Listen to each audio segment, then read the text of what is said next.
All right. Yeah. A couple storyophonic questions for you, if you would be so kind. You came to music very early. Your father was a musician, very accomplished musician.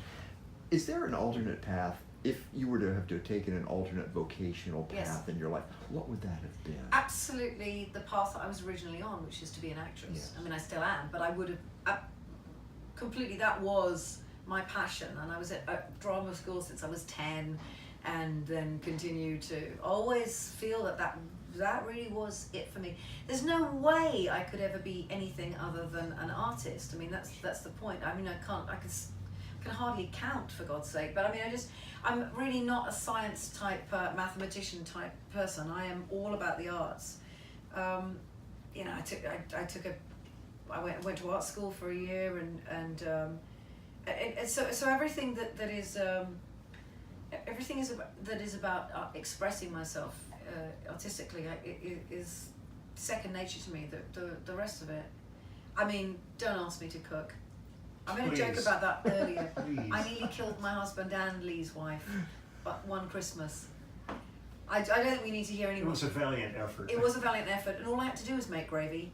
So I think that, acting. Drawn to the art. I get it. Rediscovered is the record that we're talking about today, and it's an amazing record. We love it. Also, I read that you maybe down the road would do a volume 2 of Rediscovered. So my question is about that. Tell us one song that you would include on volume 2 that you didn't do on volume 1. Well, one of the songs that I did record for volume 1 but didn't get on because there just wasn't enough room that will be on volume 2 is Eye of the Tiger. Ooh. And it's done as a like a bebop swing. And again, is loved by Jim Pitterick, who wrote it, and again, it's one of those huge male anthems that I have taken so far away that it makes me exceedingly happy. And you know, no one's listening to me anymore. You know that nobody listening to me, one thing, but at those who are watching on video, watching it on your computer, I'm not even here, am I? It's just this is what's really going on. I understand. I would only look at the dog. I just saw a play recently where a goose came on, and that was it. It was like, I don't know what anyone's saying anymore. There's a goose on stage. What happened? I just saw the goose was everything. So, but there will be a volume 2, and I think also there's a song by Jess Glynn, who's a big British star, called "Hold My Hand," which I'm absolutely going to include as I think one of the most heartbreakingly beautiful love songs I've ever come across in my life. And I would just like to say at this point that the joy in making these last 3 records, and especially Rediscovered, was in recording it with it being engineered by, co-produced by the most incredible man called Dave Bianco, who sadly recently passed away. And it, on a personal level, I'm heartbroken because I felt like I found my home, my really devastating place, and I think, you know, me and Lucinda Williams and people that work with him all the time, and you've got so many greats, I mean, incredible people from Dylan to Tom Petty, Stones, all sorts of incredible, even up to Meghan Trainor recently, but somebody's breaking in. Gunshots. But it is I am so glad that I got to work with this man. His legacy is his recordings. The sound of this record, I think, speaks volumes for absolutely what an audiophile he was, but also what a true musician he was, and how he dialed me in. You know, he got my need to always keep it live, keep it performance, to just always get that voice. It's all about the voice, and he so got that. And I'm greatly saddened because we'd already started this. I mean, we've already done, you know, many songs that would be on the second volume when it comes, and I'm saddened to not be able to complete that with him. I mean, it is a true loss to everyone, and but you know, that is all the amazing work he did. That is his legacy. But it feels very strange moving forward. It feels very strange listening to these songs, you know, listening to the recording, because it's so much a part of him and you know and Steve Lee who co-produced this with as well.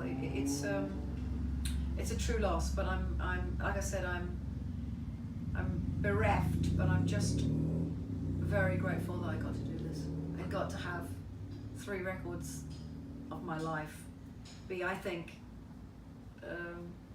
my most successful, but probably my most joyful. Beautiful. Joy of music. Joy Yeah. of music. It's great. Yeah. One song I would love her to do Ooh. is Inagata Devita.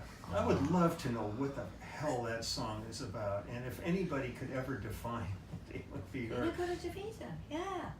Oh, what a beautiful thing that would be. Oh, won't you come with me? Please take my hand. Yeah, I mean, everybody argues and go, what's he saying in the Garden of Eden, but he was too fucked up to I mean, there's like so many stories about that song, but it would really be fun to actually do the definitive version of it, that everybody could put everything to rest. Definitive version. Lee, that is an amazing moment of taste. See, you should be producing these records too. You know, God, I have too much responsibility. I need to leave. Yeah, and it's good that you've gotten over your fear of dogs today too. Yeah. We definitely. see Well, that. there's one thing that we can say about Lee is that he is a friend to all animals. Yeah. When we were in Australia together a couple of years ago, I've just been looking at the photos of it. We were having a meet and greet with some koalas, and you don't want to get on the wrong side of a koala, let me tell you, because they're tough little critters. And you know, they're doped out of their minds because they've been eating eucalyptus, and they go into this kind of drug haze, and so they're kind of all like, you know, they're like looking at you like this, and they're completely out of it. So but they won't tear your face off, you know, with those giant nails. And some of us were sort of sitting there holding them like this, and they seemed all very happy, you know, all very fine. Other people sat with them, and literally, I thought there was going to be removal of facial tissue. The animals, the koala didn't like them at all. And then some people, the koala was virtually living in one's beard. I mean, the koala was wrapped around Lee like St. Francis of Assisi. But Lee is the St. Francis of Assisi of musicians. I mean, all animals do this with Lee. And you can see why, you know. I'm closer to them than I am to people. Well, that's the thing that unites us. Genetically, That's another thing that unites us. In all honesty, is a truly deep connection to animals, and less so for humans. I hate to say that, but the worse the behavior gets. Well, the people have to earn it. The Well, animal gets it immediately. Yeah, it's true. So, you know, It's true. It's like It's this is true. no-brainer to me. Pretty much, isn't it? There you go. Well, on that note, this is a beautiful day. This is a beautiful place to be. It's a beautiful record that you have done, Judith Thank you Owen. so Leland much. Sklar, how great to see you again. Absolute And- pleasure. I loved and, when we got to be together. So this is cool. This is very cool, and thank you so much for being our guest. Thank you on so much. Storyophonic. Thanks. Great. Say hi, Judy.